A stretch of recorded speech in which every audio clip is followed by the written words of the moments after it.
What's up, guys? It's your boy Zowoki back with another of a crime case that I definitely hold very dear to myself. One, because as men, we're supposed to be there to protect our women, as in your spouse, your girlfriend. Again, women are capable of doing it themselves. I'm just stating that when you are in a relationship with a female or vice versa, you're there to protect them. You're there to love them. You're there to grow old with them, not destroy the family, not beat them, not abuse them, not kill them, any of that stuff. And this man, Brian Laundrie, what he did to Gabby Petito was unforgivable, unethical, and completely never made sense. Now, one of my favorite channels, which is called Behind Criminal Minds, a great guy, Edward, is fantastic. He had published this video yesterday of Gabby Petito, the lies that the Laundries tried to hide, which I have been wanting to know more and more into this case. And we're going to do it right now because he just posted this one, and I definitely value his opinion. So with that being said, get comfortable because it's quite a little bit of a long video, but we definitely want to look at everything when it comes to this case, including the Laundries. But don't forget to subscribe on both channels by hitting that white bar icon down the bottom right. Hit that bell icon next to it. So when I do post videos like this one, you guys will get that little ring notification that I've posted that video. You guys can watch, comment, like, and share. And again, thank you so very much for that love and support that all of you guys have been showing on this channel. Keep doing what you guys are doing, and we'll continue to keep growing together. And then don't forget to go over to Behind Criminal Minds. Give them some love. Their stuff is A+ content. You definitely want to give them some love, or give him some love, I should say. And with that being said, let's get into the video. Of Gabby Petito caught fire throughout social media in the days following the announcement that she had gone missing under very suspicious circumstances. This is the disappearance of 22-year-old Gabby Petito, who was just reported missing a few days ago after she seemingly vanished while road tripping across the country with her boyfriend. Concerned citizens flocked to search for Gabby and demand answers from Brian Laundrie and his family. Answers that they were categorically refusing to give. But it wasn't just the fact that the Laundries weren't talking, because all anyone knew was that Brian had stranded Gabby in the middle of a national park without her phone, without her vehicle, or any money at all. And all of this would be compounded by the discovery in recent weeks that Brian's parents knew exactly what their son had done to Gabby all along. Chris and Roberta Laundrie said they talked to Brian after Petito was reported missing, but we've heard virtually nothing about what was discussed until now. That they had intentionally shielded Brian from law enforcement or any semblance of accountability whatsoever. But it wouldn't be long before the distressing missing persons case would transform into a devastating homicide. You know what's really funny too is that Brian Laundrie and Chris Watts have very highly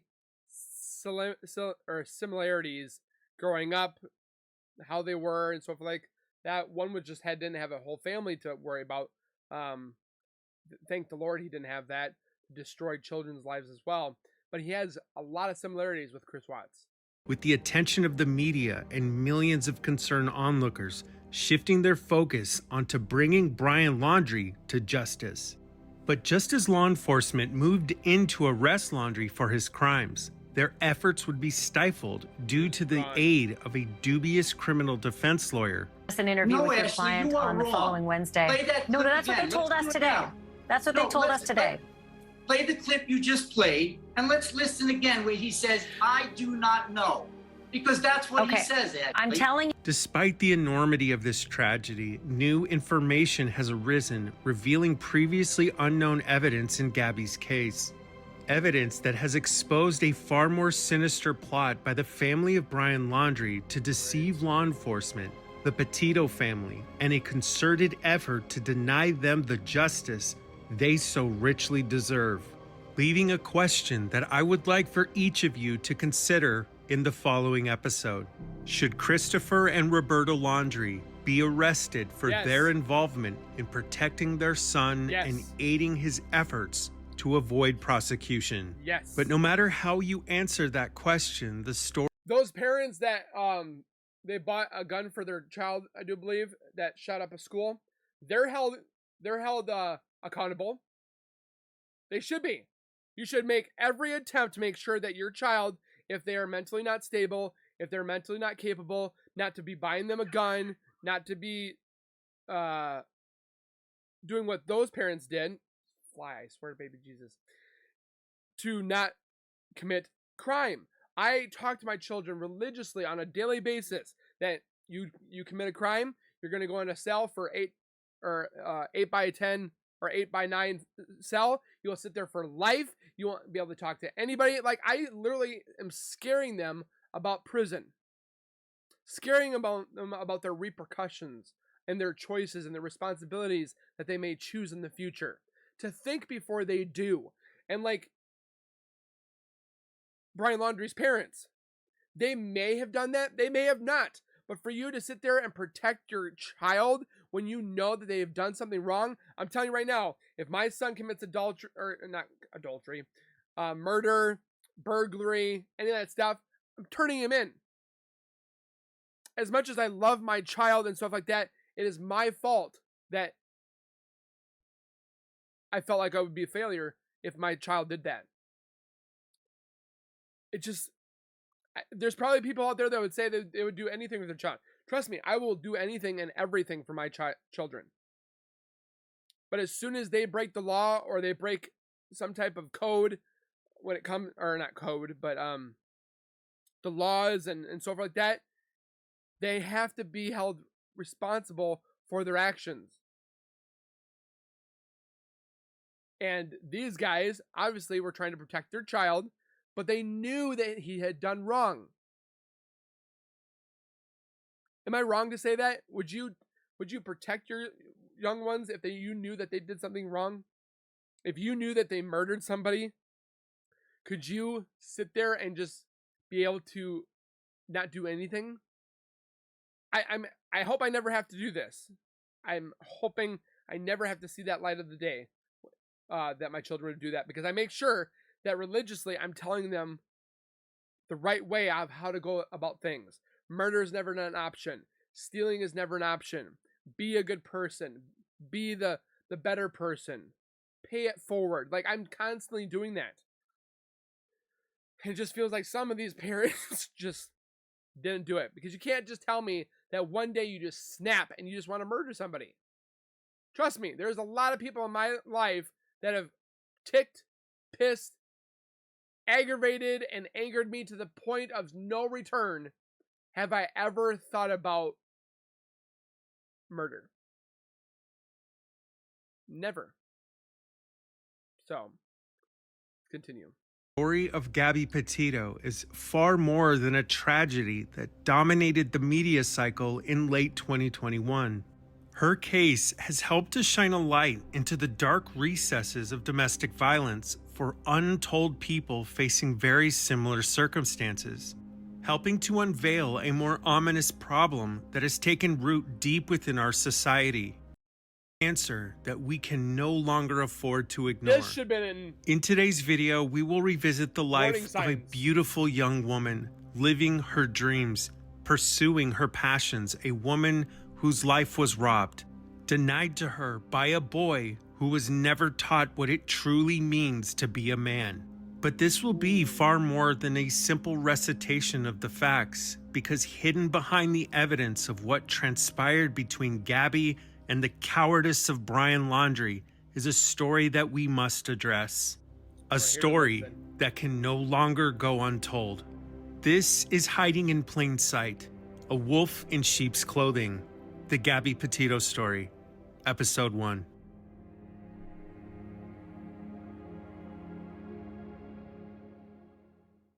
In the weeks following the aftermath of the massive media frenzy surrounding Gabby's case, her family bravely forged a new path ahead, creating the Gabby Petito Foundation. Their foundation has done truly remarkable work to raise awareness about domestic violence and other related issues, and it's why I have made this video a fundraiser for their organization. So I'm going to post the link in the description for you guys to click on that link for the donate now. If I'm able to try to add that to my video, I'm going to do so, because preventing domestic violence is something I highly encourage as well to get away from that domestic violence and stuff like that. If you are in one, get away, fight for yourself. But I will definitely see if I can either post. I'm going to post a link in the description for Behind Criminal Minds where you guys can go over and donate to that Prevent Domestic Violence. It's on the top right here. You guys can see right here. I'm going to see if I can add it to my video, but if I can't, this is where you guys can find it. So, additionally, I will be donating the proceeds from this video to the foundation to help their ongoing efforts as they continue to bring awareness and help save lives every single day. I want to thank the Petito family for all they continue to do to honor the memory of Gabby and to help countless others find their way to safety. And if you or someone you know needs help, please don't wait. Reach out and talk to someone today. And finally, this episode will include brief discussions about sensitive issues, including domestic violence, as well as other related subjects that may be difficult for some viewers to watch. Therefore, viewer discretion is advised. It's just sickening that that guy did that. No one ever goes into a relationship thinking to themselves that they will become a victim of domestic violence.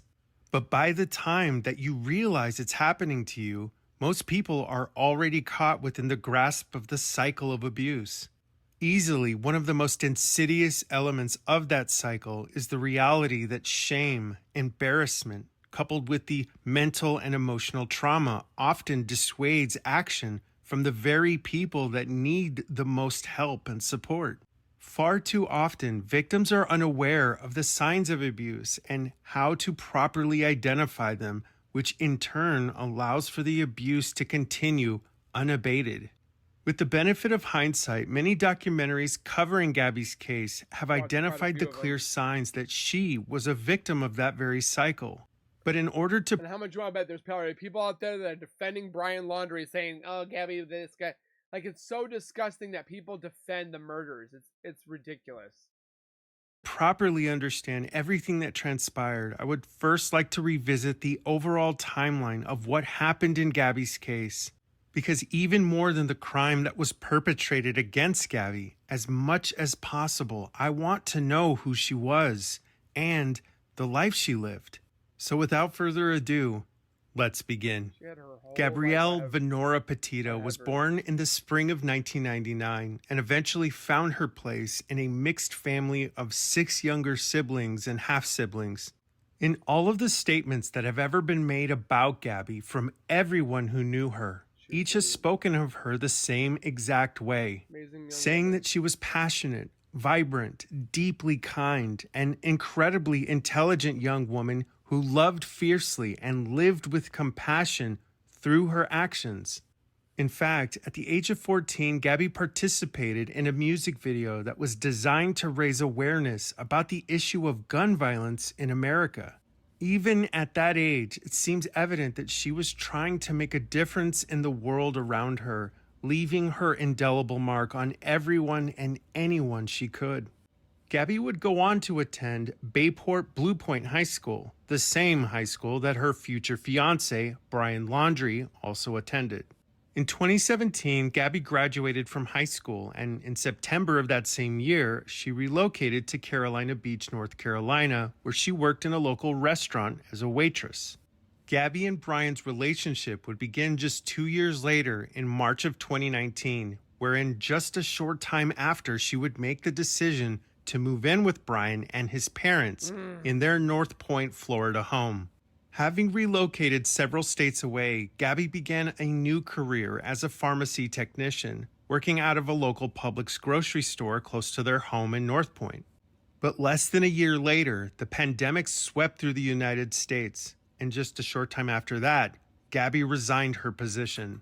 Later that year and into 2020, Gabby and Brian would embark on their first cross-country trip from the east coast of New York to the shores of the Pacific in California. By June of 2020, the two were engaged to be married, and by December, Gabby purchased a white Ford van that she would transform into a camper that would allow her to freely roam the country and to pursue her dreams. But it wouldn't be until the following year, in the summer of 2021, that Gabby and Brian embarked on their first lengthy road trip. On June 2nd, they left Florida in Gabby's white van and began their multi-state visit to several well-known national parks. Several weeks ago, I spoke with a representative of the Gabby Petito Foundation. We discussed some important parts of her case, but what struck me the most about that conversation was what I learned about Gabby. In all of the documentaries that I've seen of her, many of them portray her as this up-and-coming, dedicated social media influencer. But in that conversation, I learned that nothing could be further from the truth about who she really was. More than anything, she was a sister, a daughter, and someone who loved her family and friends dearly. And while she certainly had aspirations, those that knew her also knew that she was so much more than an influencer focused on fame or self-ambition. After that conversation, I began to listen to the various interviews that had been conducted by those who knew Gabby closely. And that's when I stumbled onto the interview with Gabby's best friend, Rose Davis. What I learned in that interview revealed that the early signs that something was very wrong in Gabby's relationship with Brian was something that had been evident from the very beginning. In this clip, we hear Rose retelling the story of how she and Gabby became inseparably close from the earliest days of their friendship. Listen closely. You seem so cool. I want to be your friend. Can we be friends? And I was like, of course. And from there, we started hanging out every day. And it's kind of weird to say I met her on Bumble for Friends. People always laughed at us for that. But hey, glad she came into my life. The National Coalition Against Domestic Violence is one of the preeminent organizations helping to combat the increase of reported incidences in DV cases. On their website, they share the primary warning signs of an abuser, just some of which are included in the following. Number 1, if your partner demonstrates extreme jealousy. 2, if they are possessive or controlling, also referred to as coercive control. Number 3, if that person is regularly unpredictable. 4, they demonstrate an ongoing irregularity with their mood and are known to have a bad temper. Number 5 is important. The website explains that an abuser may be pleasant and charming between periods of violence, explaining that they are commonly viewed as a nice person to others outside of the relationship. And number 6 is equally important. It indicates that violence isn't always physical. In fact, in some relationships, it can take months or even years before the cycle of abuse progresses from emotional to physical acts. Now, it's so important to remember that these are just some of the warning signs of an abusive relationship.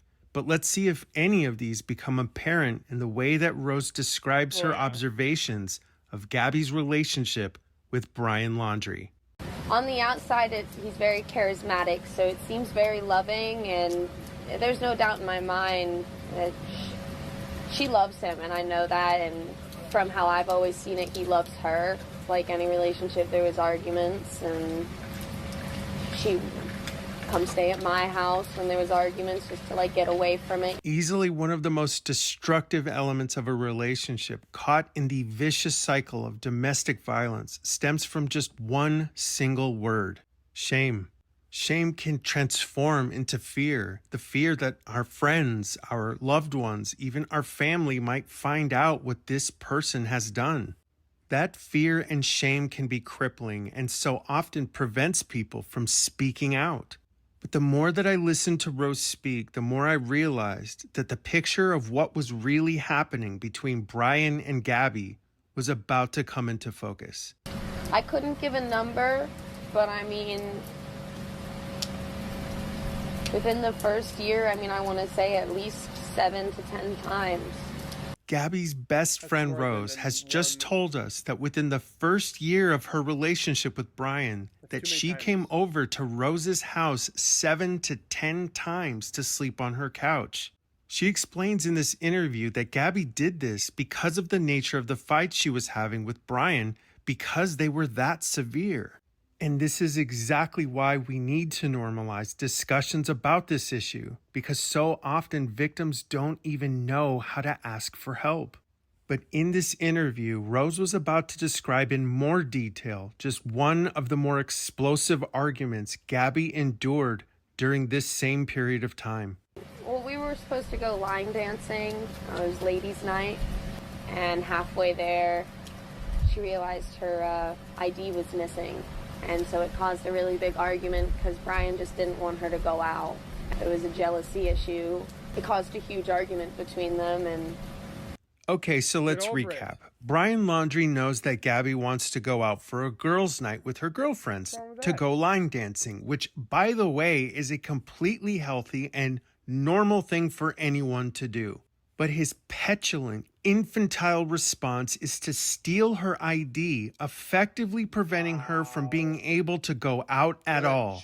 Do you remember the warning signs we just talked about? Because Brian Laundrie's behavior is the definition of abuse and domestic violence. And to be clear, your partner does not need to physically hit you to be violent. Because now that we hear these words, it's so clear that Gabby was enduring this cycle of abuse from the very beginning of their relationship. And what's sad is that far too often, shame, embarrassment, and a desire to protect the abuser often prevents the victim from ever coming forward to tell their loved ones what's actually happening at home. And this is only further evidence of that fact. I believe that their relationship, as they kept going on, was getting a little, problematic. I mean, just seemed like there was more and more arguments, and everything she did, I feel like, he thought was wrong. And everything she did, he thought was wrong. Those words are completely heartbreaking, and yet that is one of the main warning signs that you will find in almost every form of published literature on this subject. Abusers are often seen as charismatic individuals by those who know them superficially, but in reality, they have incredibly low self-esteem and project their anger of those feelings towards the victim. They externalize and blame their violence on their victim as an excuse for their actions. Additionally, they will often seclude the victim from their family, from their friends, and anyone else who isn't them. And far too often, the victims of this abuse are your own friends and family members, people who you would never imagine are going through this exact same thing. But in Gabby's story, the road trip that began as a hopeful and exciting adventure into the vast wilderness was about to transform into a cascading nightmare that no one saw coming, that no one could have even begun to imagine. Over the last several months, I spent a considerable amount of time researching and listening to the stories of hundreds of domestic violence survivors. And it's because of those voices from people within this community that I realized how important it was to get this video right. But that investment of time was only possible because one organization was willing to help support me in my efforts to advocate for this change. In 2015, I underwent a major spine surgery after a serious car accident that completely totaled my vehicle. Just days after my surgery, the insurance adjuster called to tell me that they would not be covering the cost of my expensive surgery. Despite the fact that I had provided the insurance company everything that they had asked for, and the fact that the accident wasn't my fault, the adjuster made the decision that my medical bills would not be covered. One of the dark secrets about many insurance companies is that they will go to great lengths to avoid paying you what your case is worth. And I found that out the hard way. After having undergone extensive surgery on my spine, weeks of physical therapy, and recovering from the trauma of my injuries, the insurance company offered me $4,500 for my pain and suffering. At the time, I didn't understand that when you are seriously injured in an accident, your case could be worth millions. So I made the decision to stop fighting the insurance company alone and sought competent legal representation. Good. Exactly the kind of expert representation you can find in Morgan & Morgan. Morgan & Morgan is the largest personal injury firm in the United States. They don't settle for the insurance company's often junk lowball offers. In fact, in just the past few months alone, they have achieved incredible outcomes for their clients. $12 million in Florida, 34 times the... We'll just skip that one. If you guys want to watch Gabby and Brian's van life journey began in July of 2021, traveling to some of the most beautiful national parks throughout Colorado, Utah, and Wyoming. But just a few weeks after their trip began, law enforcement would receive a 911 call from a concerned citizen on August 12th of 2021. The couple was seen by a witness near the Moonflower Community Cooperative in Moab, Utah. The witness report to the 911 dispatcher has become one of the most pivotal elements of this case and would go on to become the basis for a $50 million lawsuit against the Moab Police Department. Grant County Sheriff's Office. Hi, can you hear me, sir? Yeah, I can hear you. Hi, I'm calling. I'm right on the corner of Main Street by Moonflower, and we're driving by, and I'd like to report a domestic dispute. What were they doing? We drove by, and the gentleman was slapping the girl. He was slapping her? Yes, and then we stopped. They ran up and down the sidewalk. He proceeded to hit her, hopped in the car, and they drove off. Shortly after this call was placed, law enforcement would respond to the scene and eventually caught up to the couple's vehicle, driving erratically down the highway. Law enforcement would eventually conduct a traffic stop to investigate further. The following footage is some of the most widely reported and well-known by anyone even vaguely familiar with Gabby's case, and it's easily the most difficult to watch, knowing where all of this is about to lead. Part of the cycle of domestic violence that is least understood by the general public is the perspective of the victim themselves. Look at how she's upset, but then you look at Brian, doesn't even shed a tear. Barriers for escaping a violent relationship are different for every person, but almost every instance of domestic violence has one form or another of the following primary barriers.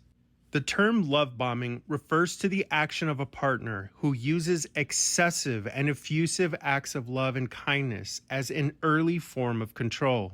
This behavior is intended to disarm the victim by emulating all of the desired mechanisms of love that the victim wants from the abuser.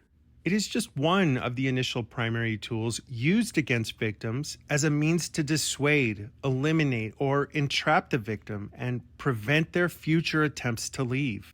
Now, while we cannot be certain of what Gabby's reasons were, one of the more common factors that perpetuate the cycle of abuse is the victim living with the fear that the abuser will become more violent if the victim reports them to law enforcement, or even worse, if the victim attempts to leave.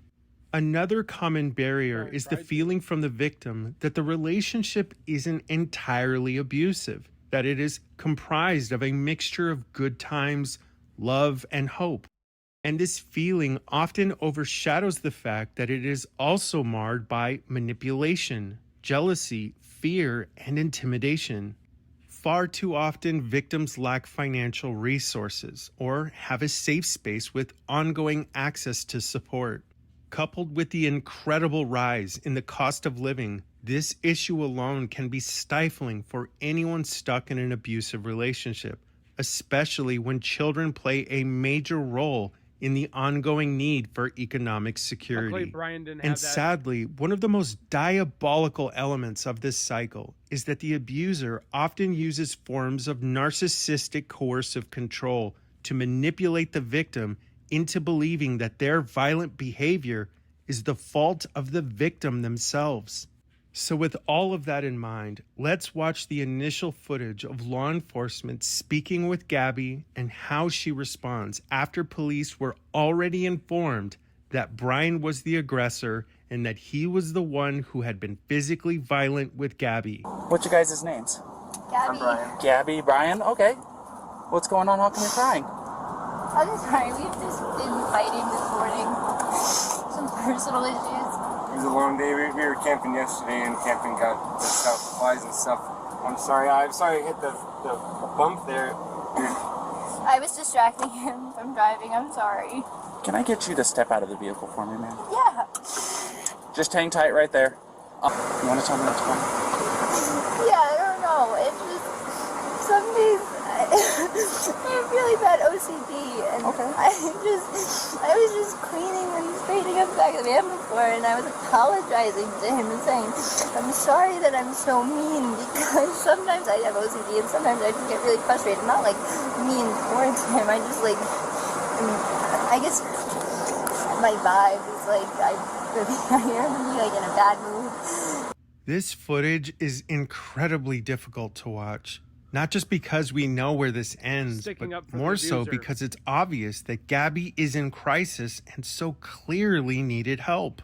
Right away, she is apologizing to the officer for having distracted Brian, becoming the cause for why they are even being pulled over in the first place. But as we discussed previously, this is a very common feature of victims caught in a relationship marred by domestic violence. The aggressor in this cycle has succeeded in convincing the victim through coercive control that despite how truly abhorrent his behavior is, the mere idea of anyone knowing what's really happening is far worse. And sadly, if these law enforcement officers had received even 5 seconds of proper training concerning domestic violence, they would have known that. I hate getting too far, but I just quit my job. I was a nutritionist. That was my job. Cool. And I just quit my job to travel across the country, and I'm trying to start a blog. I just have a blog and stuff. So I've been building my website. So I've just been really stressed, and he doesn't really believe that I could do any of it. So that's kind of been like a, I don't know. He's like down there. I don't know. We've just been fighting all morning, and he's not being supportive. And he wouldn't let me in the car before. And then why wouldn't he let you in the car? Because of your OCD? He told me I needed to calm down. Yeah. But I'm perfectly calm. I'm calm all the time, and he really stresses me out. And this is a rough morning.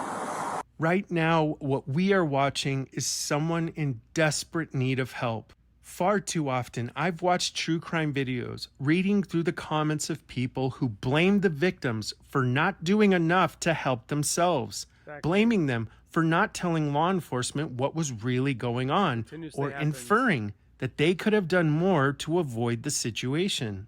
But it's my experience that the victims of the cruelty of domestic violence are some of the most kind, gentle, loving, and compassionate people you will ever meet in your entire life.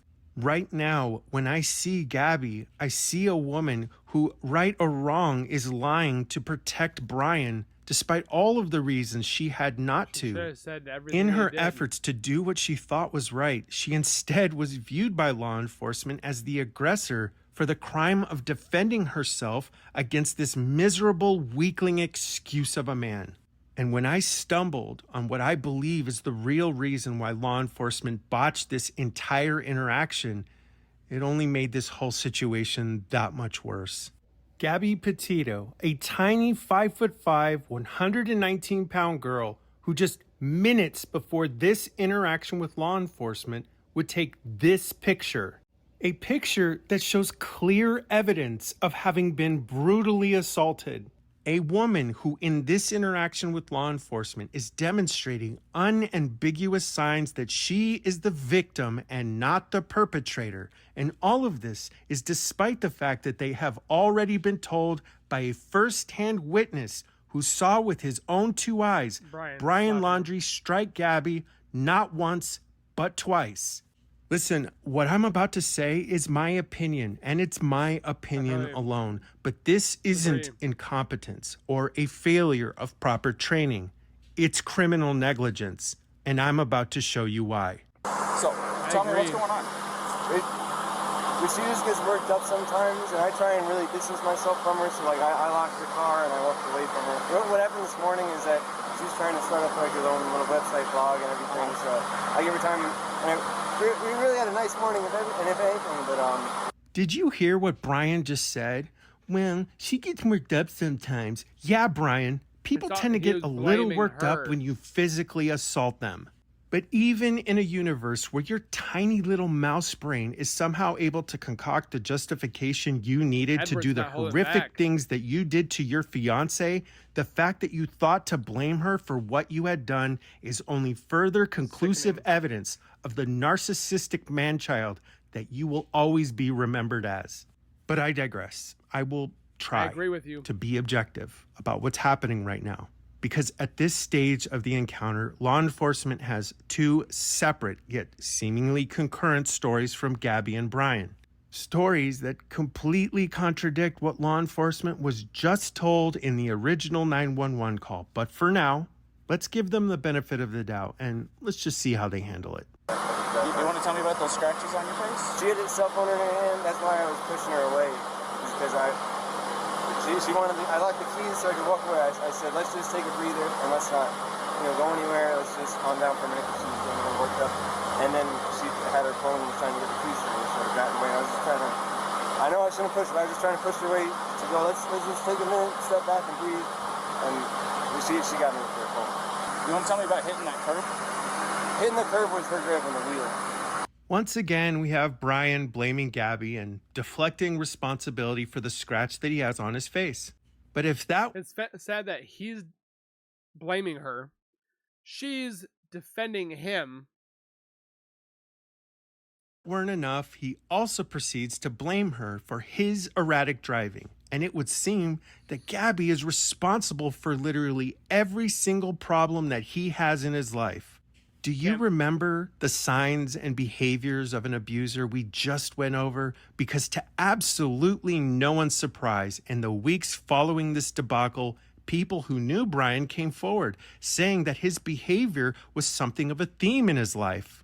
His former coworkers would explain that he had the propensity to get angry and fly off the handle for even the smallest and most insignificant inconvenience or perceived offense. And all of this childish, feckless behavior is the hallmark of a narcissistic abuser demonstrating classic signs of coercive control. And frankly, I do not care if law enforcement was trained to recognize these signs or not. Because all of this is just common sense. You don't need a psychology degree or some kind of advanced training to see who is in crisis in this situation. Agreed. It's completely obvious who in this encounter is very clearly trying to manipulate the officers and avoid any form of accountability whatsoever. Before the next minute of footage, you try and see if you can recognize what tactic or form of manipulation that is being demonstrated by Brian to the police. I feel like... What about the speed? I feel like with all the stuff that I'm watching and lately everything that I've been reading, I feel like I got quite a bit of a handle on it. Can I say I'm a professional? No. Will I be there someday? Probably not. But you can still see the trends, the connections and so forth like that. Like you said, you don't need degrees in this. You just need to be able to wake up and open your eyes and listen. Take over the pedal on you? If I was going fast, I'm sorry. No, it's probably just the moment of, like, I'm still shaking now. The adrenaline, seeing the lights flashing up and then her gripping the wheel. So if I sped up, I'm sorry about that. Or if I was speeding beforehand, I'm sorry about that. Yeah, it took quite a bit to catch up to you. So, yeah. I'm sorry about that. We're just going into the park again to get water because we have a 6-gallon water container to fill up. So we're just grabbing water for the hike. Okay. And I was trying to keep everything calm and quiet because there's plans still to go for a hike. But I'm really sorry about that. Of course. I'm sorry. Did you catch it? I'm sorry. I can say from experience, one of the most difficult parts of being a survivor of a DV relationship is managing the perception of others. Specifically, how people around you view the abuser. Far too often, they are highly personable, easygoing, master manipulators, and can find ways to avoid detection by using charm, exuberant kindness, and other forms of maneuvering that make them appear to be harmless or even humble. But you only need to encounter this type of person once, because once you do, you'll recognize them for the rest of your life. Where'd you hit him? You socked him first? It's on his face? How many times did you sock? Bravo, Romeo, India, Alpha. in November. And then what? And his reaction was to do what? He's going to be out of Florida. He just grabbed you? Did he hit you though? I mean, it's okay if you're saying you hit him. I understand if he hit you, but we want to know the truth if he actually hit you. Because, where did he hit you? Don't worry. Be honest. In this moment, Gabby is being questioned for the purpose of trying to establish if she should be arrested. I feel so bad for her. While law enforcement may appear to be concerned about her well-being, nothing could be further from the truth. They want to know answers to their questions so they know who, if anyone, is getting cited, arrested, or going to jail. The tragedy is that during this entire encounter, we see no evidence of anyone discussing what they were told by the original 911 caller who saw Brian strike Gabby twice.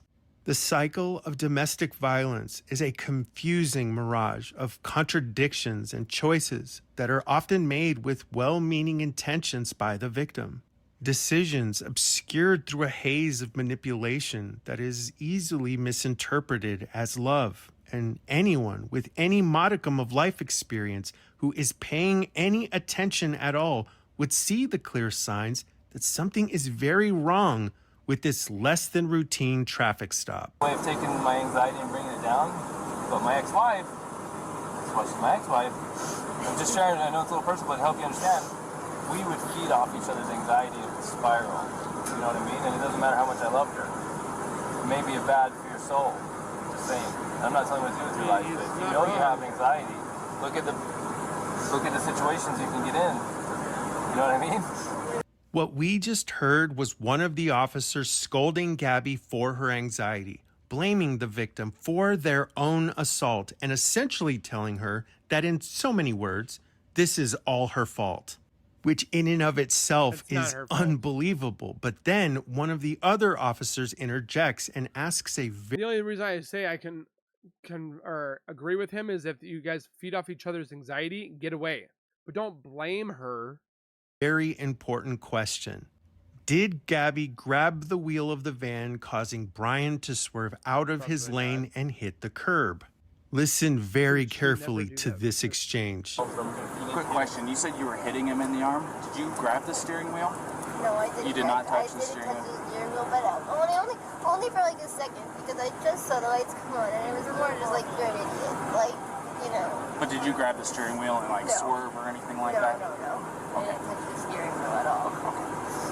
There is absolutely no question that Gabby has clearly answered this question, not once, but twice. 3 times. She has very plainly told this officer that she did not touch the steering wheel. And yet, as we've already heard, this was one of the very first things that Brian claimed she did. And for me, this would be the very moment where I would believe that Gabby Petito was clearly the victim. And there is a very simple reason why.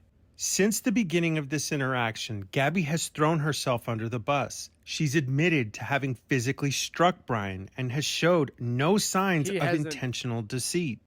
And yet her story has just completely contradicted what Brian has already said. One of them is obviously lying. But Gabby has no reason to lie when she's already accepted the blame for everything. And she is very emphatically denying having grabbed the wheel. So by virtue of that fact, if Brian is already showing signs of deception, and it's evident that he is, a man who is obviously nervous and is very likely concerned about the ramifications of having just assaulted his fiancée in public, coupled with the fact that there are signs that Gabby is terrified, in crisis, and is trying to protect herself and her abuser, in tandem with the 911 call establishing Brian as the aggressor, not Gabby. Oh, and let's not forget the fact that Gabby Petito took this picture just 3 minutes before this body cam footage began. Simply put, if anyone had been paying attention at all, then Brian Laundrie would have ended up in handcuffs. And you're about to see just how obvious Brian's culpability is about to get. Do you mind lifting up your right sleeve for me? I'm curious about something. little bit of nails. Punching. I suppose fingernails, but I'm not complaining. It's exactly what Gabby just said. I'm not complaining about Is it bruised or tender or anything like that? No. Okay. I'm fine, and I love Gabby. I hope she doesn't have too many complaints about me. I'm just, you know, I feel bad I had to get so public. She didn't complain about you. She defended you. You know, I try to make her calm down and be like, look, everyone's watching. And like, it would be so easy to hear Brian say those words and just skip right over them, exactly the same way that law enforcement did. Brian has just been told that he has scratches on his neck, and Gabby has signs that she's been assaulted too. But Brian doesn't use this as an opportunity to defend himself or explain himself. Instead, he deflects law enforcement's commentary and says something far more disturbing. No. Okay. I'm fine, and I love Gabby. I hope she doesn't have too many complaints about me. If you've ever met a true narcissistic abuser, then you've heard a variation of this exact kind of commentary before. Brian is attempting to dissemble and avoid suspicion. He's trying to play the part of the kind-hearted good guy who was smacked around by his girlfriend but doesn't want any repercussions.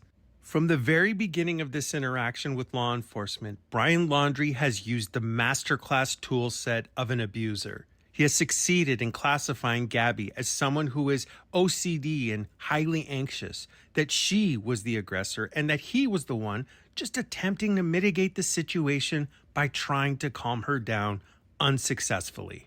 And now he's disarming whatever complaints she may have against him by saying that he loves her and that he hopes whatever complaints she has aren't greater than the innocence that he is so desperate to portray. Like I said before, you only need to be exposed to a narcissistic, abusive partner once in your life.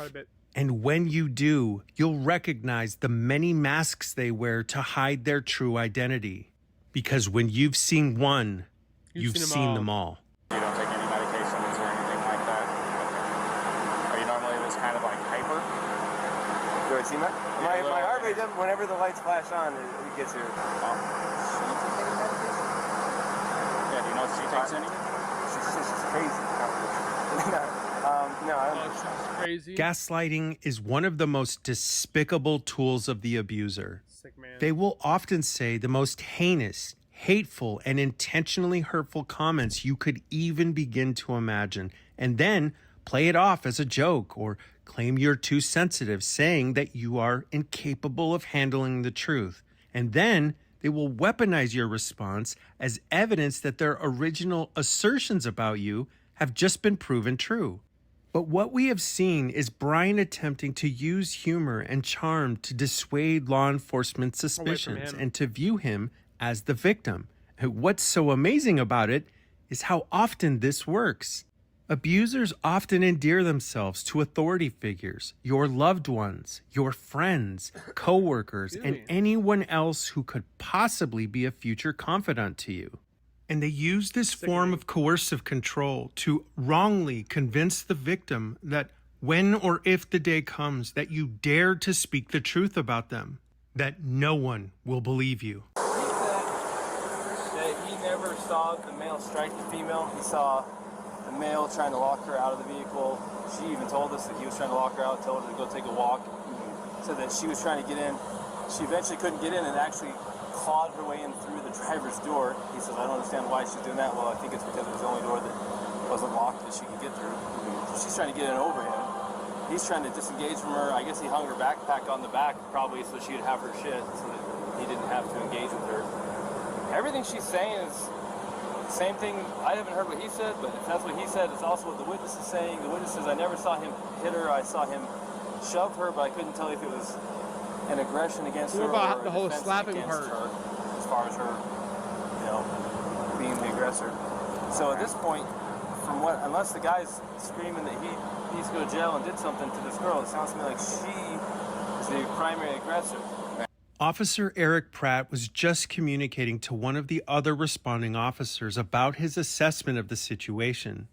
As we heard, he mentions that a second witness, and not the original 911 caller, had told him that he didn't see Brian assaulting Gabby. Within a matter of seconds, he concludes that Gabby must be the offender and that she is the likely culprit in this assault. Over the course of the next 15 minutes, these two law enforcement officers go above and beyond the call of duty to help Brian, the abuser, to ensure that he feels safe, comfortable, and even make sure that he has a place to stay for the night. They go on to encourage him about their shared experience with their significant others and wives, implying that they too understand what it's like to deal with an anxious woman. And honestly, it's disgusting, especially listening to them continue to offer Brian sympathy. I genuinely cannot believe that we live in a time where the words that I just spoke are real, especially in light of everything the officers could have done to protect Gabby.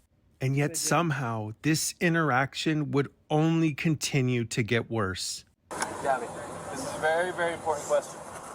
How you answer this question is going to determine what happens next. But the only person who can answer this question is you. Whoops. Think very hard before you answer the question. Do not quickly answer. Think very hard. When you slapped him those times, were you attempting to cause him physical pain or physical impairment? Was that what you were attempting to do to him? What were you attempting to do? What was the reason behind the slapping and stuff?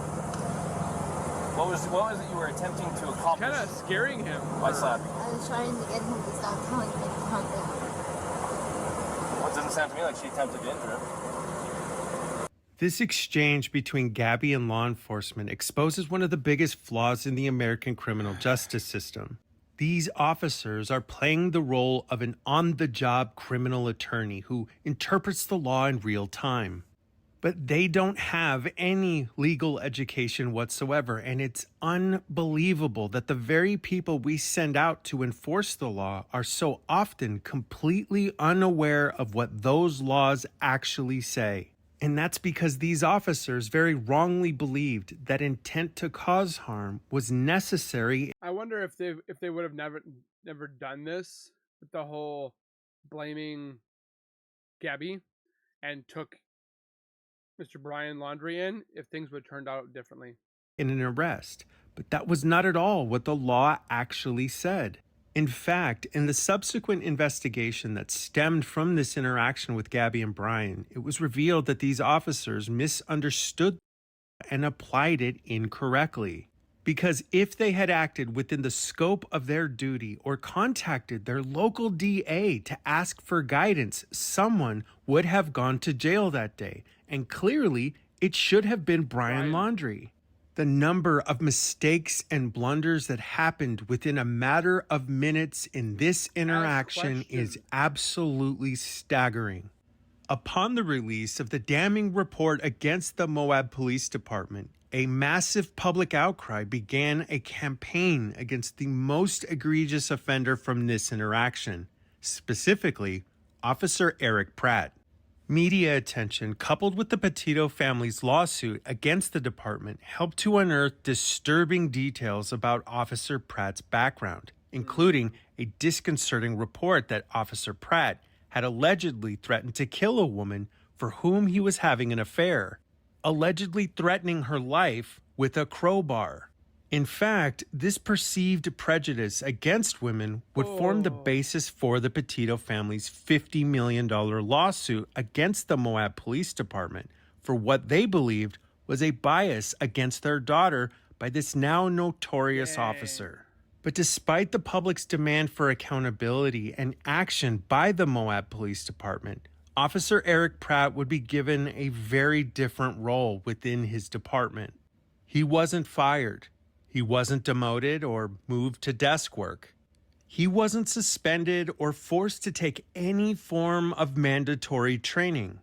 In the face of an unmitigated failure, despite the outrage of millions, regardless of a pending investigation into his alleged threats against his former mistress and his failure to protect Gabby Petito's life, Officer Eric Pratt, he was promoted.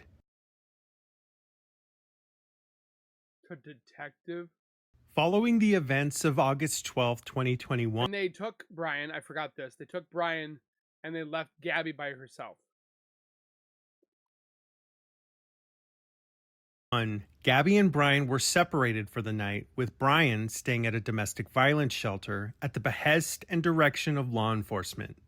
But what would transpire over the next several weeks would become the center of national attention, the outcome of which would reveal a heartless and violent premeditated plan to avoid responsibility for a truly unforgivable crime.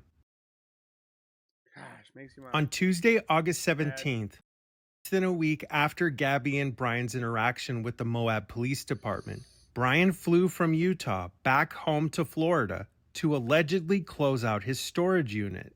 Once the case became national news, the public wanted answers for this seemingly odd behavior.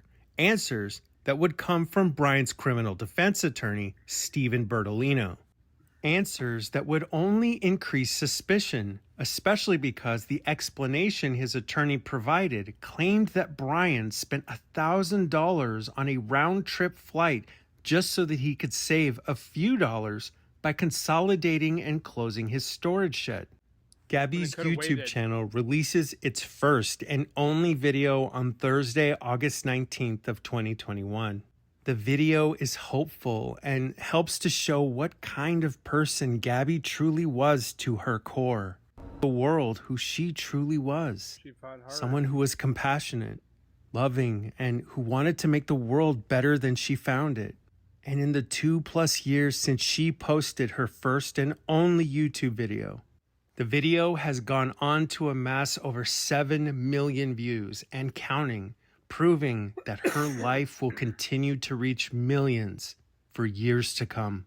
Just 2 days later, on Saturday the 21st of August, Gabby spoke with her father, Joe, who ordered her Uber Eats to her hotel. This would be the last time the two would ever speak. That following Monday, on the 23rd of August, Brian Laundrie returned to Utah and rejoined Gabby. That next day, Gabby's mother, Nicole Schmidt, would speak with her daughter for the last and final time. Gabby told her mother that she was en route to Grand Teton, Wyoming, and was planning on going to Yellowstone National Park shortly thereafter. After the call, a confluence of strange activity would begin that to this very day we have never received a full accounting of from the one group of people that the media, law enforcement, and the public always believed knew more than they were claiming from the very beginning. Brian's parents, Christopher and Roberta Laundrie. But the full scope of what they knew and when would not stay hidden forever. Gabby would post on Instagram for the last time on Wednesday, August. What is it about August and in Colorado? What the flip is happening in that area? 25th of 2021. To that point, Gabby typically used location tags in her Instagram post to identify where she was. But this post had none, and yet that wasn't the only issue that many people would notice. Her Instagram post said, "Happy Halloween," but Halloween was over 2 months away. This would become one of the many glaring problems stemming from this tragedy, specifically because evidence would be released that demonstrated that during this period of time, Brian was believed to be in control of Gabby's phone and was communicating to her loved ones in an effort to delay the revelation of what he had done to Gabby. Once the general public was made aware of Gabby's disappearance in September, a couple from TikTok would release footage of their journey through Grand Teton, Wyoming. They saw their van. In it, we see video evidence showing Gabby Petito's white van on August 27th. The video of Gabby's van was captured around 6 to 6:30 p.m. local time in Grand Teton. But less than an hour later, Gabby's mother would receive a very ominous text. In it, Gabby told her mother that she was radically changing her previous plans. She now wanted to be solo in her van life touring, and that Brian agreed with this change. Gabby would tell her mom that Brian would now be camping in a tent in the woods by himself. Unfortunately, we don't know much more about this text from the family, but what we do know is that this would be the first of many very disturbing interactions. Around the time the public became aware of Gabby's disappearance, Miranda Baker, a TikTok creator, posted a shocking video about her experience with Brian Laundrie.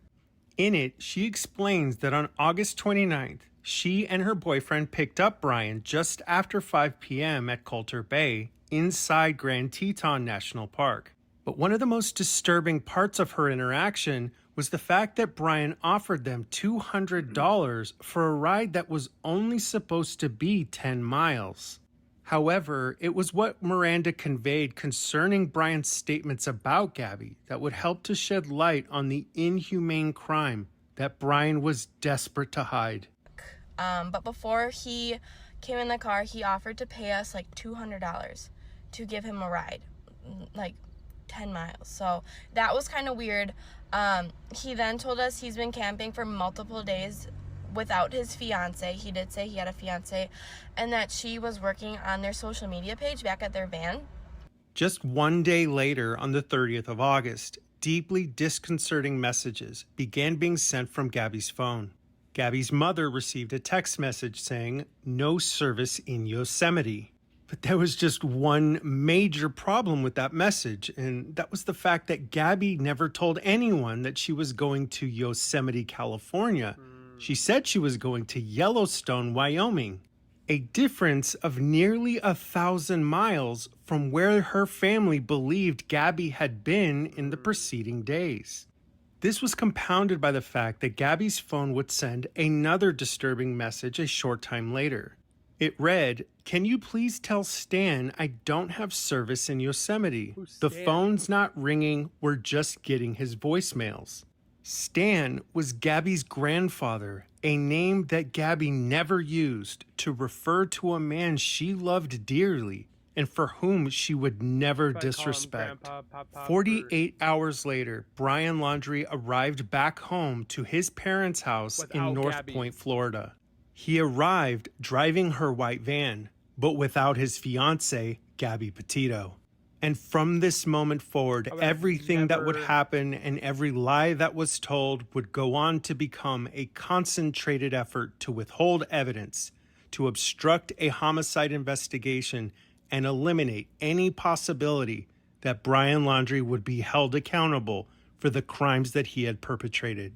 And no matter what you may think you know about this case, I promise you, the truth of what really happened is far worse than you could even begin to imagine. What would you say to your child if they arrived home from a lengthy road trip without their significant other? Where is she? And they were driving their vehicle and were in possession of their cell phone and credit cards. What if that significant other lived in your home and your child left them in the wilderness without any form of transportation, without any means of communication or access to their finances? What would you do? Would you demand answers? Would you ask where they were and ensure that they were safe? Now, I understand that the answer may seem completely obvious, but if you're Chris and Roberta Laundrie, apparently you would do none of those things. But instead, just a week after your son arrives home, despite having not heard from Gabby whatsoever, you would choose to take him on a camping trip. And eventually, when Gabby's family calls and texts you pleading for information about where your son left their daughter, you simply refuse to answer or respond to them at all. You dodge their questions, you decline their calls, and instead, you hire a criminal defense lawyer who helps shield you from the one thing you never bothered to teach your son: accountability. And the evidence that this word never entered the lexicon of your vocabulary is evident in every single thing you do. Most especially this letter, the one you wrote to your son just around the same time that Gabby went missing. Every single thing about the words in this letter is purely vile and should be seen as the example of how not to parent your children. Listen to exactly what Roberta Laundrie has to say to her son, Brian. Quote, "No matter what we do or where we go or what we say, we will always love each other. If you're in jail, I will bake you a cake with a file in it. If you need to dispose of a body, I will show up with a shovel and garbage bags." That is completely disgusting. But apparently, the Laundries have claimed that this letter was written before Brian committed his heinous crimes. But I have something to say about that. Roberta, you truly expect the general public to believe that this letter was written before Brian's disgusting crimes against Gabby? So then why in the world did you write "burn after reading" on the front of the letter? Make it make sense. You would have had no reason to write that on the letter unless you knew full well that a criminal investigation was forthcoming and you didn't want evidence of the fact that you knew that your son had committed a cold-blooded homicide. And when you allow your children to believe that nothing they have done or will ever do will result in any form of consequences for their actions, this is exactly what you get. An insecure, useless, feeble abuser who wreaks pain and suffering on everyone they encounter.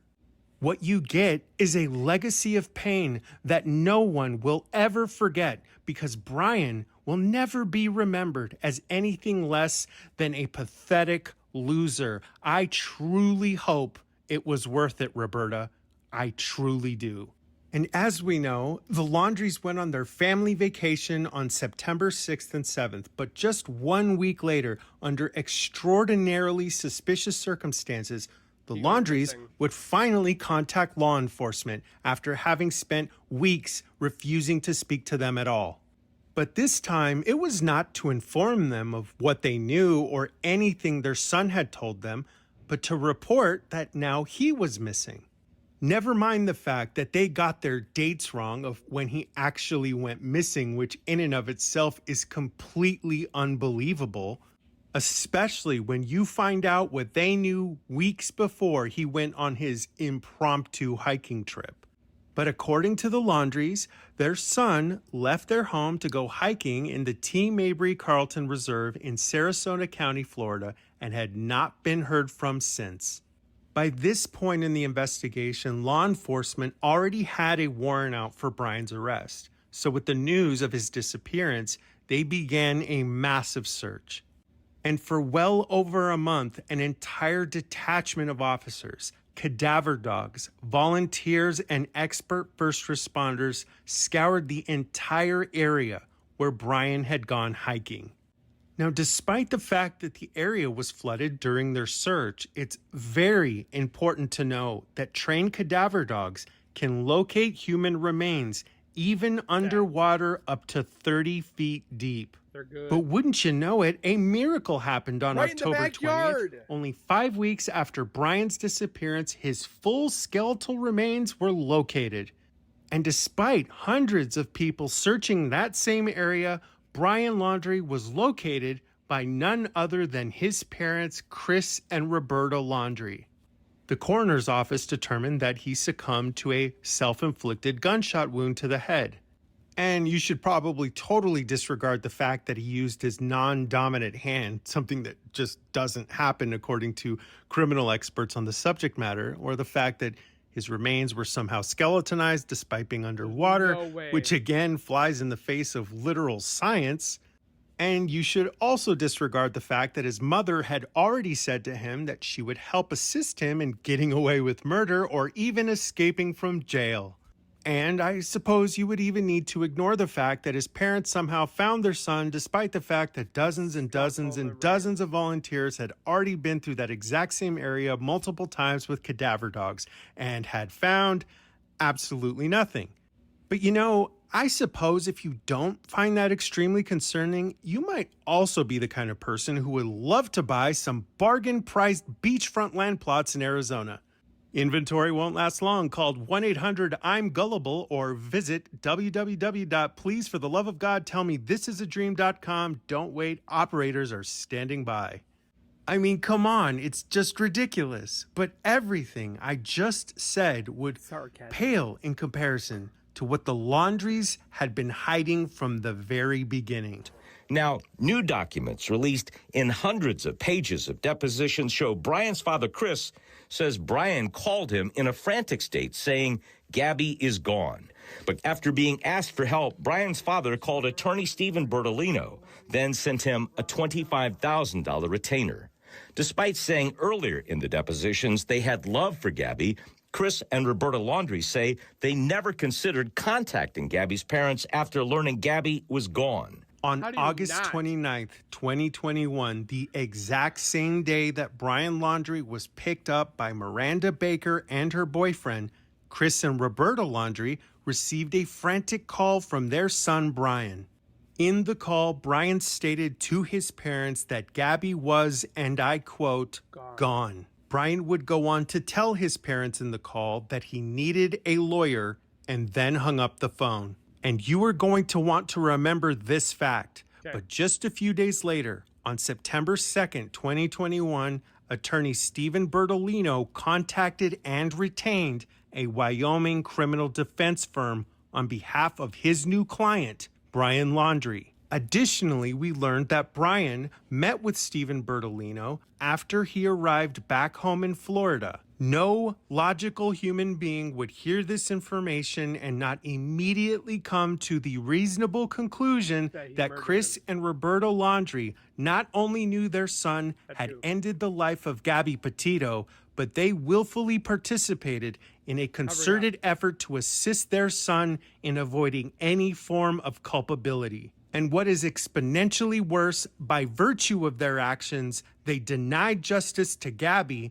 and to the entire Petito family. Listen, this is just my opinion, but the actions of the Laundries are worse than cowardice, because their actions fulfill the legal prongs of a criminal conspiracy that, in my opinion, should result in the immediate arrest and prosecution of both parents as accomplices after the fact. Specifically for their participation in the cover-up of Brian's ghastly crime, as well as their ongoing efforts to obstruct justice and to become accessories in this vicious crime. But in case you aren't convinced that the Laundries should be held criminally responsible for their involvement in this crime, pay close attention to the lawyer that they hired to speak on their behalf and exactly what he's about to say.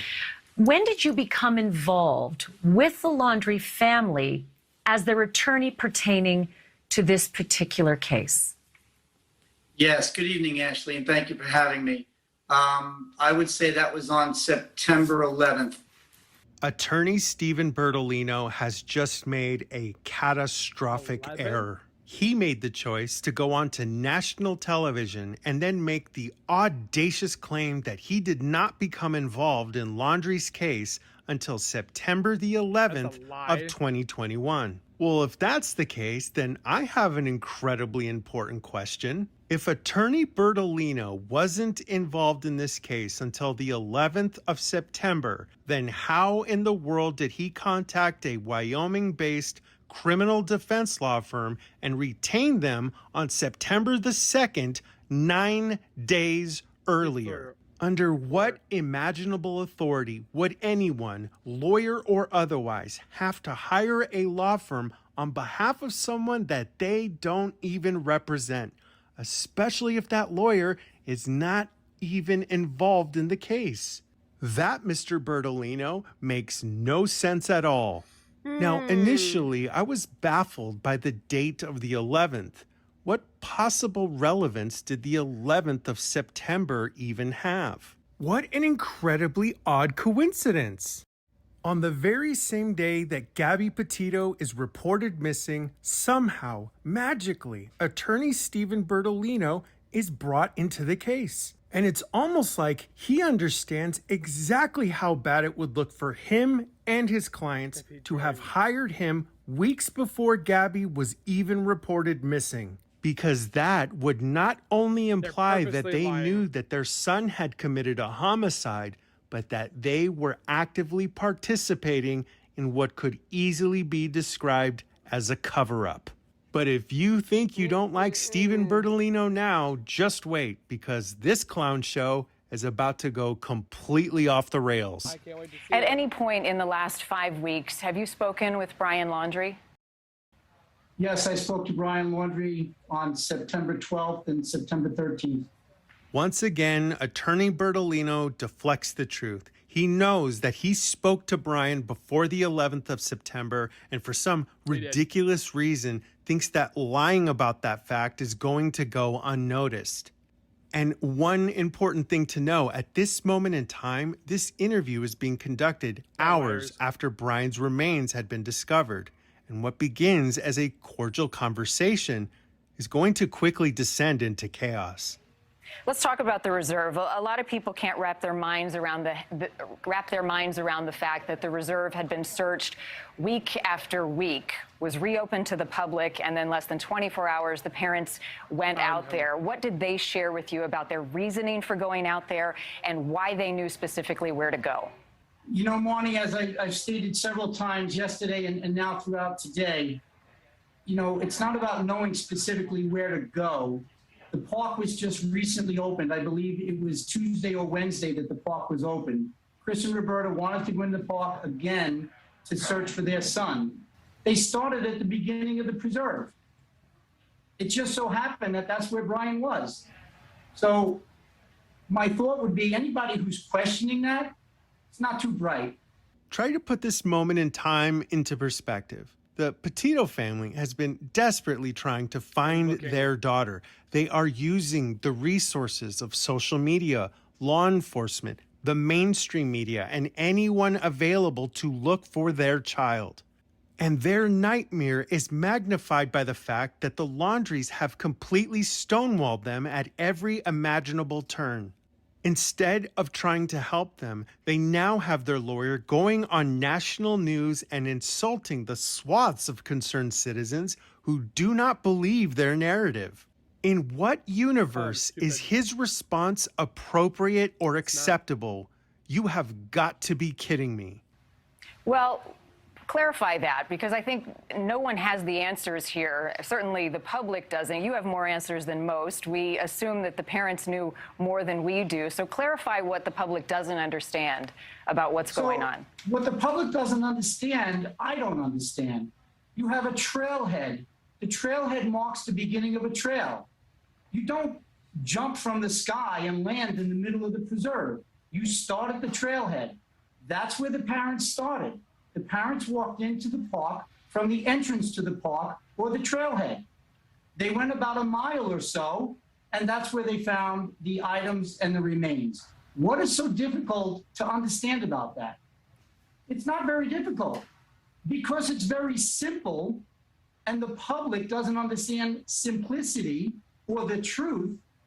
You want to make something of it. You know, I have to give it to this anchor because there is no way I would have been able to keep my composure with such a smug, disrespectful, and rude little man berating me and my listeners for not towing the line of his narrative. And yet, Wish.com Mr. Clean over here is about to lower the bar in a way that I did not know was even possible.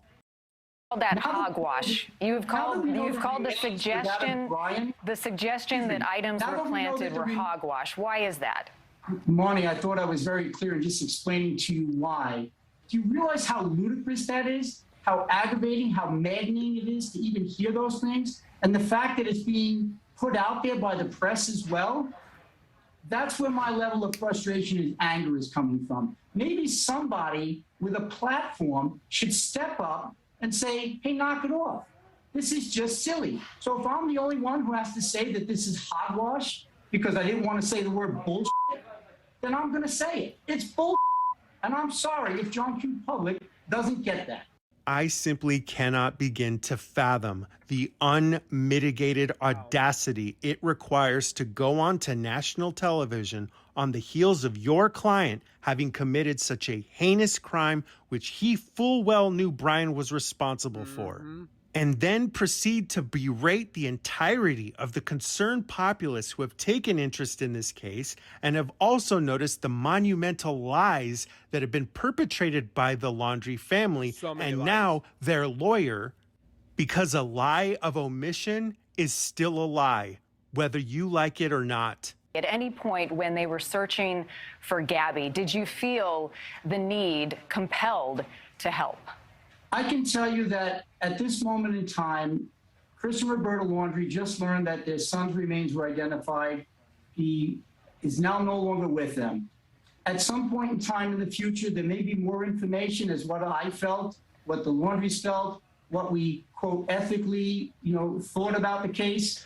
Now is not the time to do that. You've asked me the question 2 or 3 times. I'm going to respectfully tell you again, it's not the time to discuss that. What are the Laundries' plans now? At the moment, they're going to grieve their son. And then what? Monty, I don't mean to be rude, and I know you have a job to do. They were just told less than a half hour ago that their son is deceased. Do you think that they really have thoughts on anything other than that their son is no longer with them? The fact that the public is continuing this nonsensical, we're hiding him in the beginning, but there are people in your position, maybe not you, but in your position, that never once pushed back on these so-called experts and pundits who did nothing but say, this is immoral, this is unethical.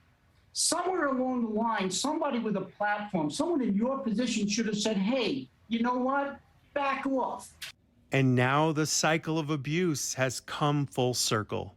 Brian Laundrie, a documented domestic violence abuser, like a miserable excuse of a man-child who ended the life of a beautiful young woman just beginning her life, has not only succeeded in terrorizing her and her family while denying them the truth of what actually happened, where she was, and how to bring her home, but now his family has weaponized their detestable lawyer, who has gone on to berate anyone who dares ask a question that he deems inappropriate.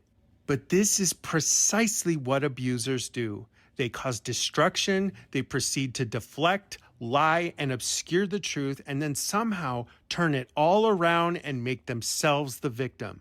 And in case I haven't made it crystal clear, the Laundries are not the victim in this case. Agreed. They never were. And frankly, I am overjoyed that the Petito family sued the Laundries and their pathetic excuse of a lawyer, because while they may not have received the justice they deserved for Gabby in the form of Brian's prosecution, knowing that this man had to pay them for his involvement in their suffering, now that's a form of justice I can get behind. But even after all that transpired in this case, there is still so much left to learn. And it's the lessons that Gabby's life left behind that will forever overshadow the injustice of what the Laundries sought to do by hiding behind rules and technicalities. But one of the things that I've learned about this case, Gabby Petito may not have been able to live the life she deserved, but the impact she made, it's more compelling and far-reaching than we could have even begun to imagine. One of the most foundational pillars of the justice system is the idea that laws that we have enacted equally govern each of us and are universal, that the law is applied equally to everyone, and that our choice as a society to follow these laws allows for all of us to live within our communities safely, absent of the anarchy that would exist within our system without rules or structure. But the reality is that cases like that of Gabby Petito reveal a dark and sinister side of the justice system that we have accepted as immutable law for far too long. I realize that what I'm about to say flies in the face of hundreds of years of established legal precedent. But if we cannot find a way to do what's right without hiding behind laws that largely protect criminals and not the victims, then maybe it's time to reevaluate. In the days following Gabby's disappearance becoming national news, the Laundries attorney Stephen Bertolino intended on having a press conference. Bertolino claims that the FBI dissuaded him from doing so. So instead, he made this comment on behalf of the Laundrie family with their permission directly to the Petito family and the media.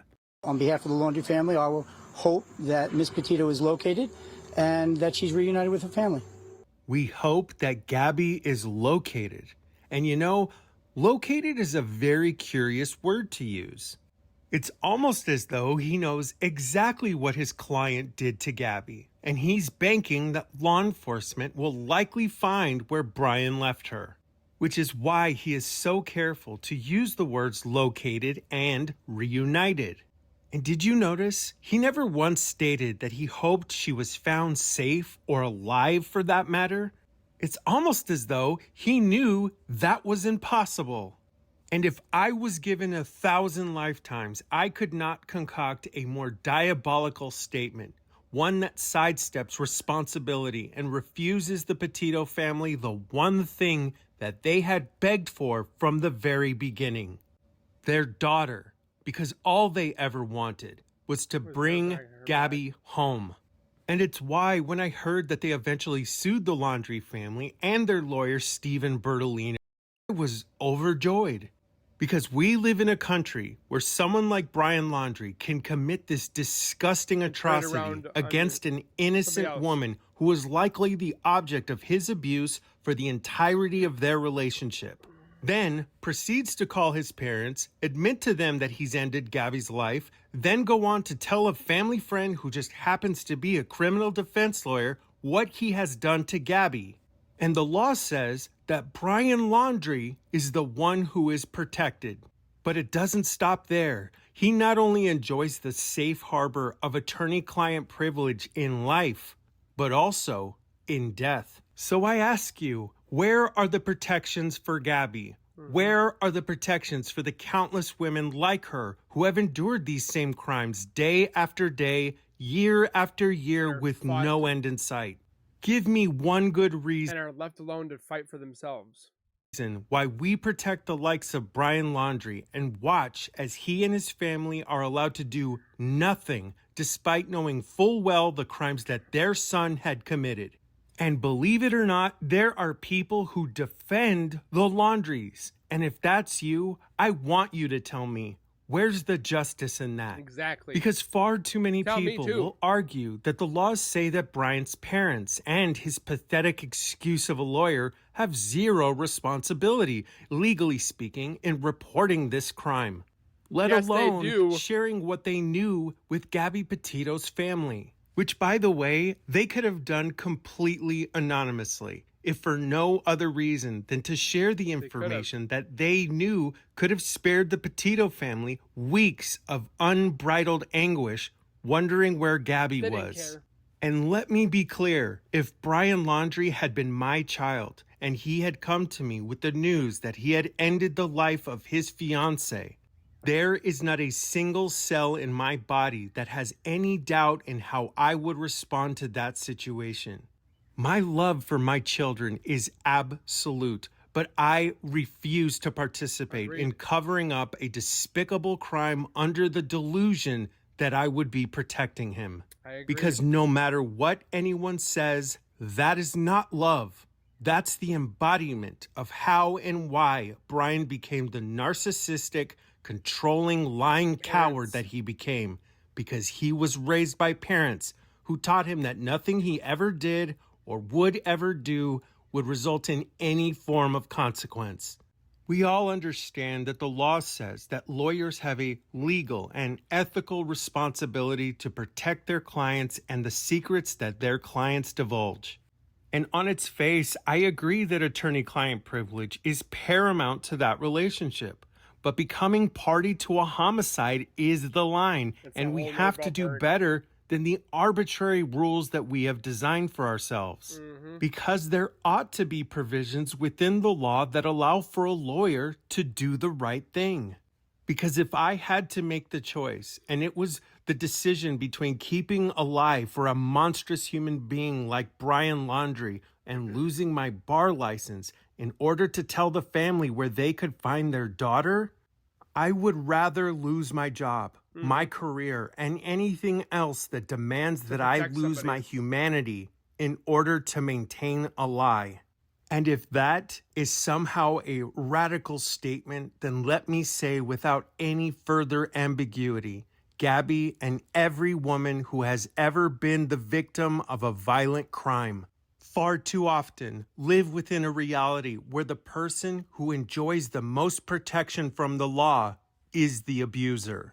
The very person who is wreaking havoc in someone's life is only ever held accountable after they have committed a vicious crime, and even then are allowed to obfuscate, lie, and continue to terrorize the very people that have been the objects of their criminal behavior. This system is beyond broken, and it's long past time for all of this to change. Agreed. What do you see when you watch this couple? If this moment in time was all you knew about them, what assumptions would you make about their relationship? They're happy. I think for the vast majority of us, it would be hard to see anything less than a truly happy couple, clearly in love, people who seem to be in a healthy and passionate relationship. But unfortunately, nothing could be further from the truth, because this is the aftermath of what was hiding behind the veneer of a couple who seemed to be perfect in every way. But despite everything she's been through, this creator uses her platform to warn and empower others to step away from their own hidden battlefields.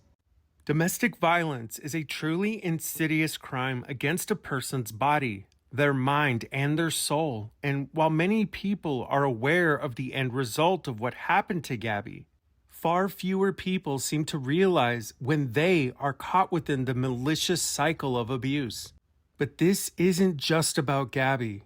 There's a far more serious issue at play, and frankly, I'm sick and tired of not talking about it. On Sunday, June 26, 2011, Stephen McDaniel broke into the apartment of his neighbor, Lauren Giddings, using a master key. McDaniel had been stalking Lauren for weeks, and within a matter of minutes overpowered her and ended her life. Her remains would be recovered in numerous garbage bags found on the property of her apartment complex. On April 1st of this year, Sade Robinson was reported missing. Law enforcement was informed that Sade had gone missing following her date with Maxwell Anderson. Tragically, pieces of her remains would be located by investigators, confirming that her disappearance would be transformed into a homicide. And what is this for? It's all these little immature little baby men that think that they can overpower women just because you're stronger and stuff like that.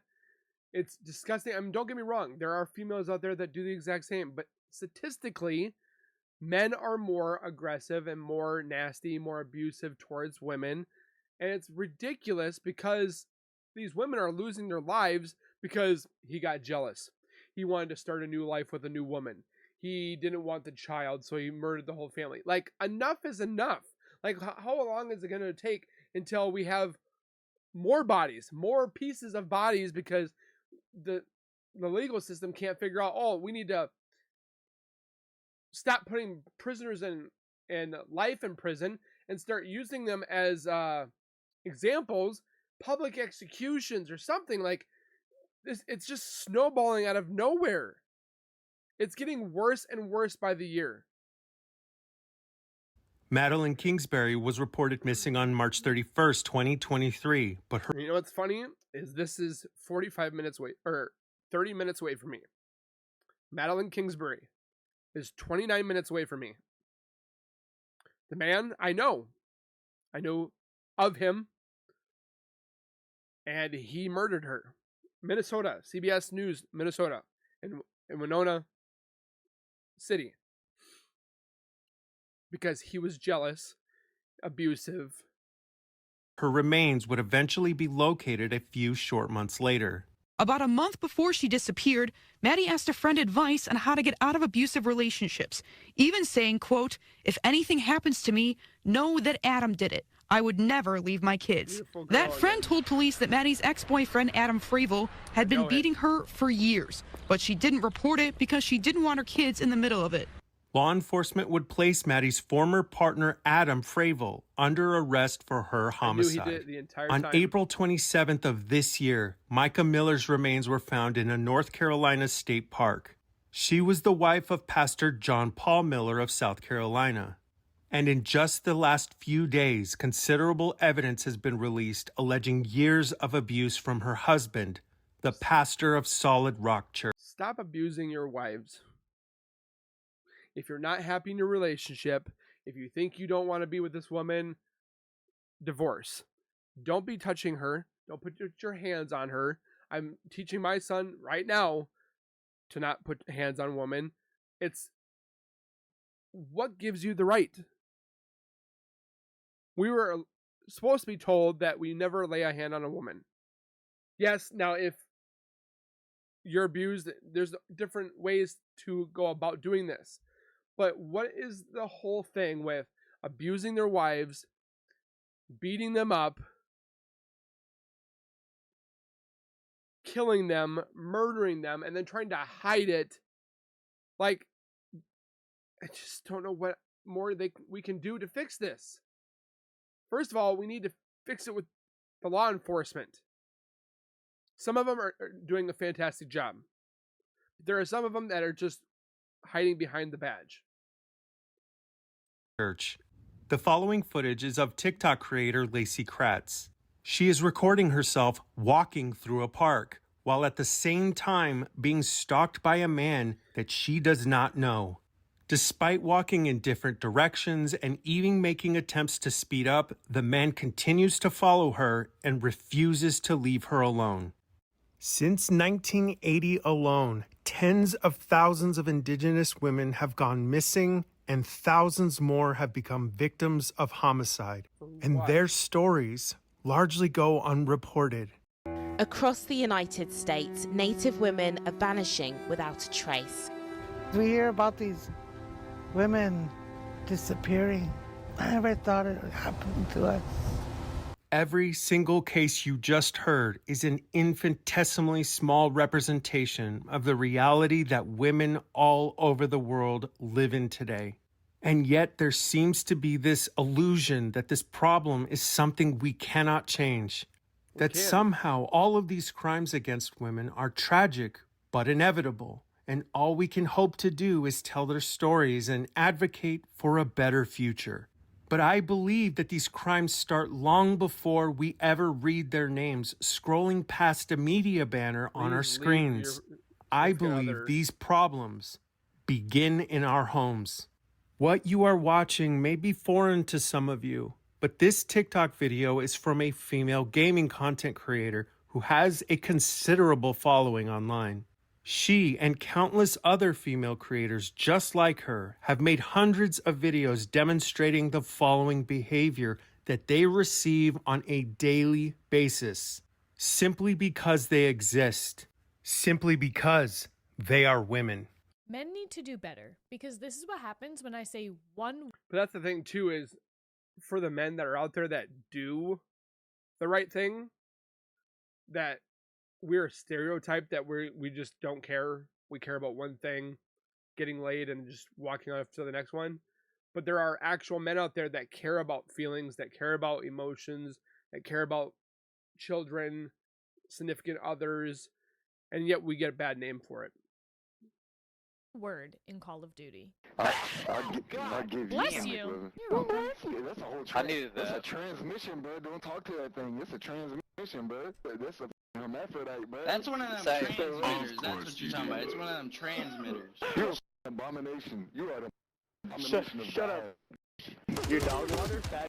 Get off my team. Don't you smell it's kind of hard. Oh God, that dude died kills and slim fast. I could focus, but I got that fat on my mind. I'm trying to help her lose some weight. Yo, bark for me, girl. Speak. You know that ugly, real tall. I bet you look like the Scream Master. Bro, when your coach just told you to get into shape, I bet you thought of circle. Thanks for the content, besties. You shut up. You fat. Follow me You on fat Twitch, bitch. TikTok, Instagram. Yeah, My name's the same as here. I'll reel if you exercise. How about that? I cannot properly express with words how disgusted I am by that kind of behavior. And the worst part of it is, there are thousands of videos just like that.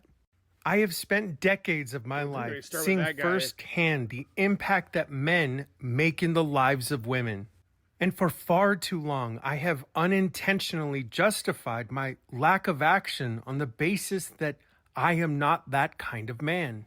And the truth is that good men are all around us. But for every good man that treats his spouse, his girlfriend, or his fiance as an equal with love and decency, statistically speaking, those same men have close proximity to the very people who wreak havoc in the lives of women all across the world. The abusers are your friends, your family members, your co-workers, and sometimes they are even your children. The United Nations and the WHO estimate that 736 million women have been assaulted by men in their lifetimes. And in the United States alone, over half of all women who die by homicide are the victims of their current or former partners. And this problem has only worsened over time, with the rise of incels, involuntarily celibate men who routinely use violent hate speech and actions against women. Girls gave their affection and sex and love to other men, but never to me. I'm 22 years old and I'm still a virgin. It's abundantly clear that we have a problem, and the problem begins in our homes. Because when young men begin to idolize the likes of Andrew Tate, it should come as no surprise that those same young men treat women as little more than an object or a belonging. Men especially have a duty to turn the tide of this nightmare that has been unleashed on our sisters, our friends, our daughters, our spouses, and our mothers. And I truly believe that all of this stems from how we teach our sons and the way that we speak to them about women, the way that we treat the women in our lives in front of them. It's the jokes we tell, the way that we demean or diminish them, the perpetual objectification of them and their bodies. And it's the perverse idea that I have heard from too many men that somehow believe a woman owes them anything at all, let alone their body, their time, or their respect. All of those things are earned.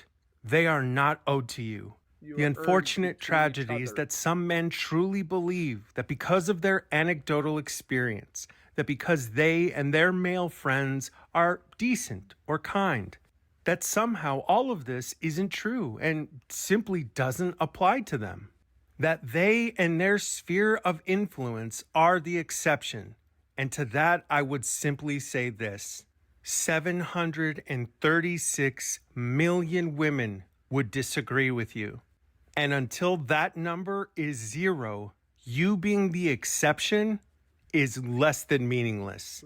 Because I believe that the same hate-filled vitriol that gave Brian Laundrie the delusional justification that he needed in his sick mind to harm Gabby started in his home. When a boy learned that it was okay to demean women, when a father laughed it off, when a mother said to herself, boys will be boys.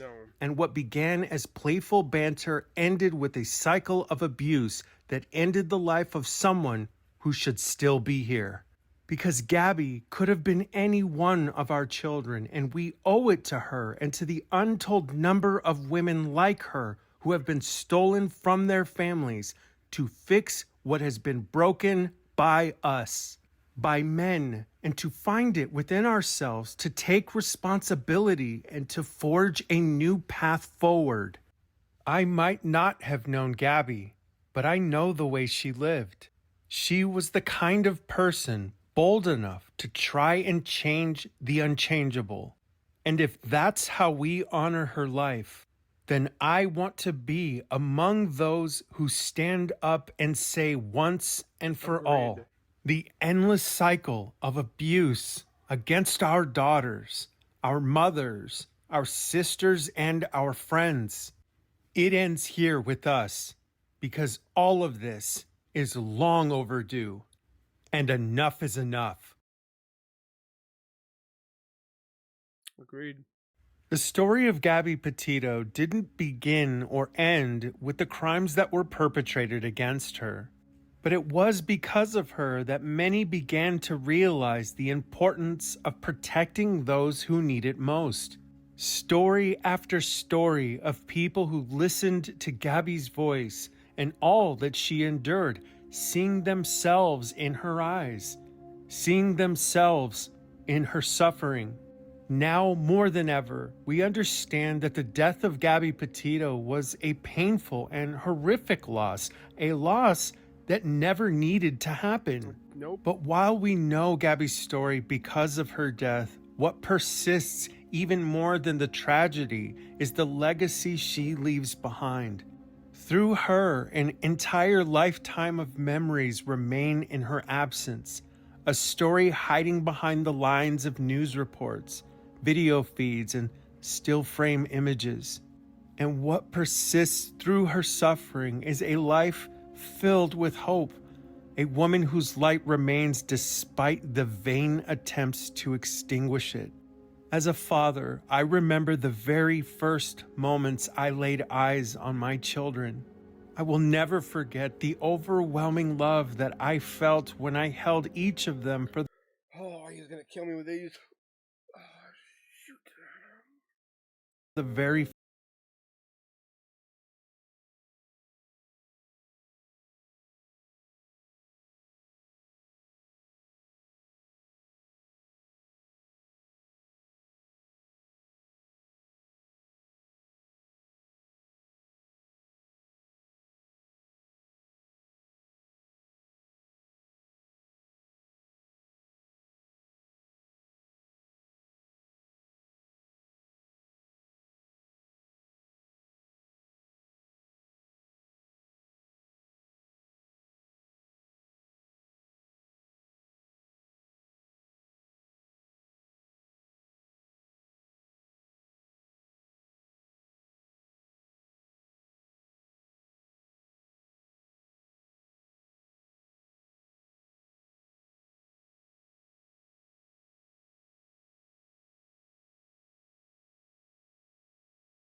don't donate on my channel or this video.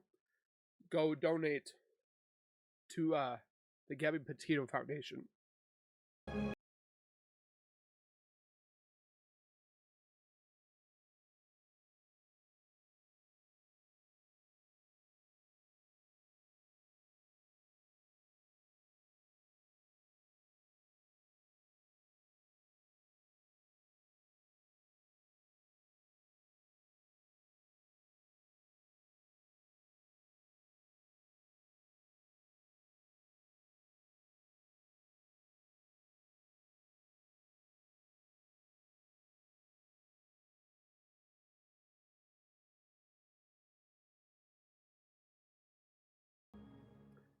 In closing, I want to take a moment to convey my incredible gratitude to each and every person. Well, if you guys want to watch that, definitely go over to his channel, watch the gratitude that he puts into these videos.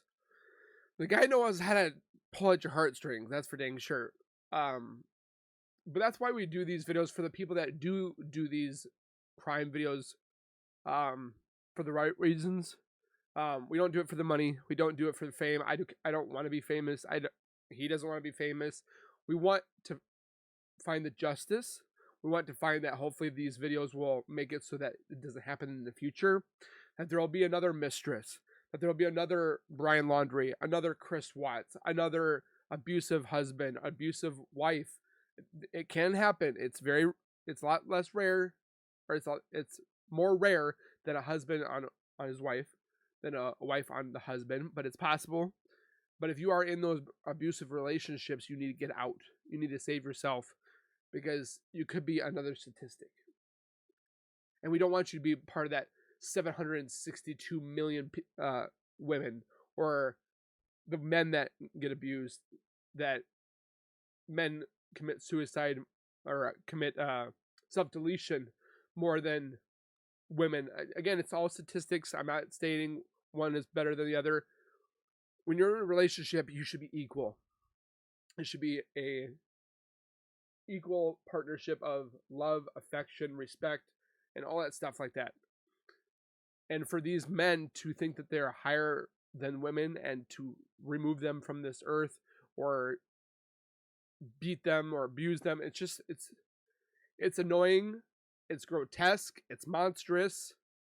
Never would I think in a million years that I would do that to my fiance, or if I could think that my son would ever try to do that to his future spouse. I'm going to stop that right now. But like he said too, about his children, if he ever found out that they were involved in some shape or form in a murder case or whatever have you, as much as you love them, you need to do the right thing. And again, I hope to God, knock on wood, that I never have to worry about that. I never have to think about that, because I'm trying to raise my children the right way. Or if anybody would sit there and harm my daughters, that's another thing. I will go to the ends of the earth to defend my kids. But I would not do what Brian Laundrie's parent says and say I would help them hide or dispose of a dead person. No. So please comment down below your guys' thoughts on this case. If you guys have just heard about this case, please let me know.